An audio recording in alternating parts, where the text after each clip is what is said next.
আমাদের সবাইকে যেতে হবে এই মহাযাত্রায়, আমাদের সবাইকে মৃত্যুবরণ করতে হবে, এটাই মহাসত্য। 12 জানুয়ারি 2025 ইংরেজি তারিখ দুপুর 2টায় চকরিয়া পৌরসভার সাবেক মেয়র আলমগীর চৌধুরীর মরহুম পিতা মাস্টার সিরাজ আহমদের নামাজ জানাজায় উপস্থিত মুসল্লিদের দৃষ্টি আকর্ষণপূর্বক বক্তব্য রাখছিলেন চকরিয়া পেকুয়া সংসদীয় আসনের আসন্ন জাতীয় সংসদ নির্বাচনে এমপি পদপ্রার্থী ও সাবেক মন্ত্রী সালাউদ্দিন আহমেদ।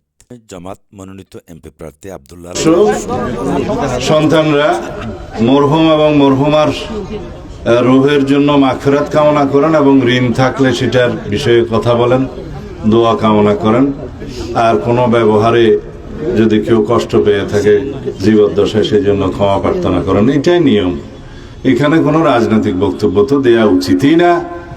তাছাড়া এই যাত্রা আমাদের সবাইকে যেতে হবে, এই মহাযাত্রায় আমাদের সবাইকে মৃত্যুবরণ করতে হবে, এটাই মহাসত্য। জন্মের পরে আমরা যেন সেজন্য সবাই প্রস্তুত থাকি এবং সেভাবে আমাদের জীবনটা পরিচালনা করি।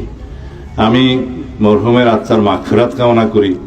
শোক সন্তপ্ত পরিবার, সন্তান সন্ততি, শুভানুধ্যায়ী পরিবার পরিজন, আত্মীয় স্বজন যারা আছে তাদেরকে যেন আল্লাহ রাব্বুল আলামিন শোক বহন করার শক্তি দেন। আমরা পরিবারের প্রতি সহানুভূতি প্রকাশ করছি এবং সবাইকে মতভেদের ঊর্ধ্বে উঠে আমরা যেন সবাই সামাজিকভাবে পারস্পরিক ভাই বন্ধু পড়োশী হিসেবে, নাগরিক হিসেবে বসবাস করতে পারি।